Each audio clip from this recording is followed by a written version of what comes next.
Quinta palavra, tenho sede.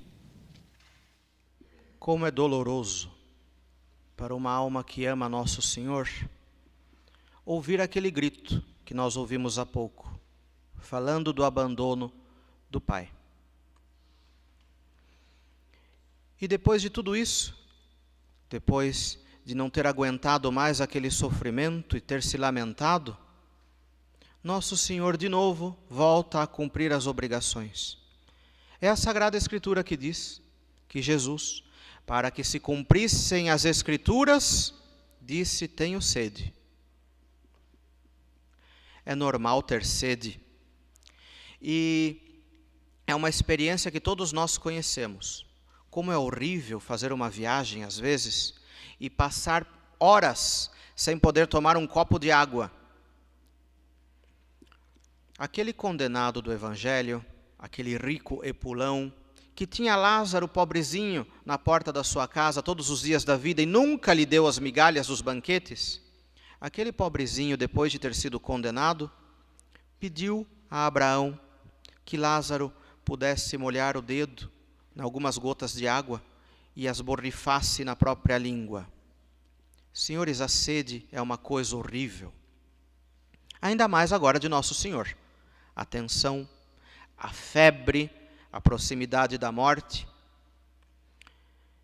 E ainda mais depois de ter se lamentado como se lamentou. Eu procuro quem me console e não encontro. E, no entanto, Nosso Senhor sabia que, para se cumprirem as Escrituras, não trariam para ele um gole de água, mas vinagre. Mas era obrigação dele, era para cumprir as Escrituras, para que ele não tivesse o menor consolo. Senhores, os merecimentos desses sofrimentos de Jesus Cristo no Calvário ganharam, no nosso caso, para os cristãos, para nós, que temos fé nele e que confiamos nele, que temos Maria Santíssima, a exclusão deste tipo de tormento. Nosso Senhor não quer que nós morramos abandonados e sofrendo desse jeito, sem nenhum consolo. Ele não teve consolo nenhum, mas ele existe para nos consolar. Era obrigação de Jesus Cristo. Ele tinha profetizado no Antigo Testamento: na minha sede me deram vinagre. E agora é isso que ele faz. Ele sabia que ia sofrer. Senhores, imaginem agora o coração de uma mãe ali do lado, que ouve uma coisa dessas e que vê algum soldado com escárnio embeber uma esponja num recipiente que estava posto ali perto, cheio de vinagre, cutucá-la numa vara, numa taquara e pô-la à boca de Jesus. Que mãe aguentaria uma coisa dessas? Senhores, nós não aguentamos já a simples visão de um pobrezinho na rua sofrendo demais. Aquilo faz mal para a gente.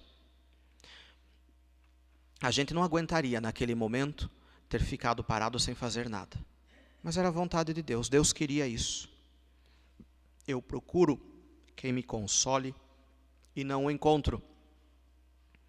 Paulo VI dizia, e quando ele dizia isso, nós estávamos em plenos anos 70, que os católicos já não pensavam mais como católicos. Se ele dizia isso naquela época, imaginemos o que ele diria hoje. E um pensamento extremamente católico, senhores, é o pensamento da reparação. É verdade, como nós dizíamos antes, que nós fizemos pecados. Mas também deve ser verdade que a gente faz alguma coisa contra. Senhores, o mundo hoje não é pior do que era há 40 anos. As pessoas continuam pecando como pecavam há 40 anos. Continuam judiando de Nosso Senhor como faziam há tantas décadas. A diferença é que antigamente ainda existia gente que reparava, que consolava Nosso Senhor com alguma coisa. Nós aprendíamos ainda no catecismo: quando você vir alguém falando mal de Deus, venha à igreja, faça uma genuflexão bem feita.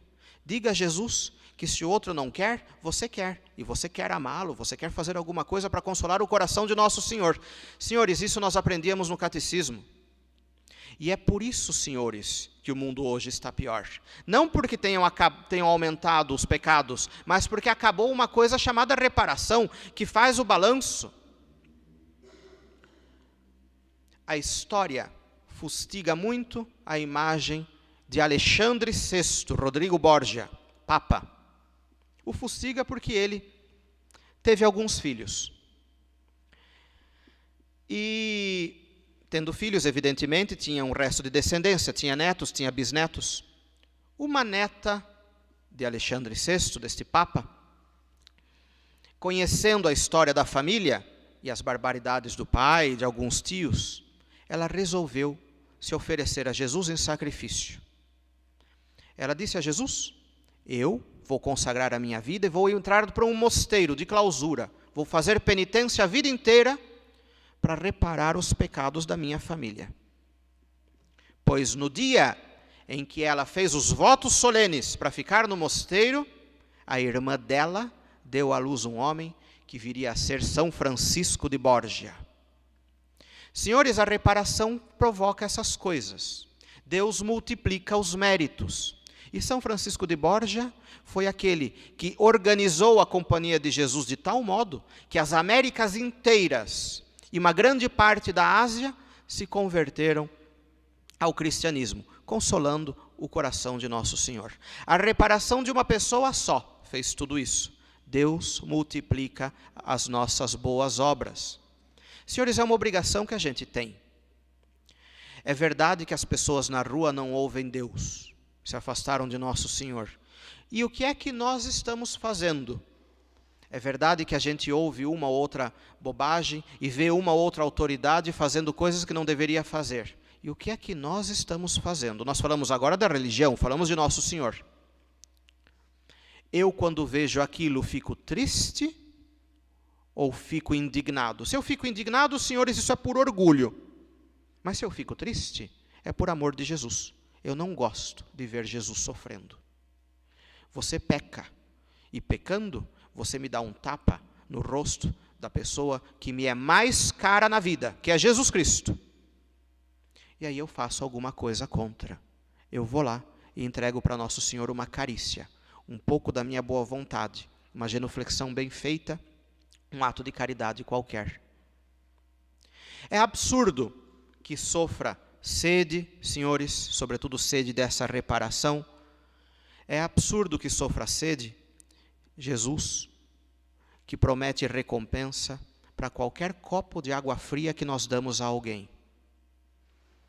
Que um ato nosso, portanto, de esmola, de caridade, e esmola e caridade, senhores, não precisam ser coisas materiais, não precisa ser dinheiro. Que os nossos atos de caridade sejam assim, que a nossa intenção daqui para diante seja aquela, de dar um carinho a Nosso Senhor, como quem entrega ao menino Jesus um brinquedinho para que ele se console. E isso, senhores, pode ser 1 minuto de atenção, uma palavra boa para uma pessoa, uma palavra de apoio, às vezes um consolo, 2 minutos de paciência a mais. Tudo isso é caridade. E tudo isso vira um tesouro, se eu faço isso para consolar Nosso Senhor. Seria horrível que nós chegássemos um dia diante de Cristo, daquele tribunal, que naquele momento para nós será terrível, dependendo de como for a nossa vida. E, senhores, eu garanto, todos nós vamos chegar àquele tribunal. Seria terrível que nós chegássemos ali e Jesus olhasse para nós e dissesse: eu passei a vida inteira tendo sede e você não me deu nada. Muito pelo contrário, o que você me dava era fel. Senhores, é agora a hora de dar a Nosso Senhor aquilo que Ele merece. Coisas pequenas, atos pequenos, mas feitos com aquela intenção. Nosso Senhor não merece outra coisa.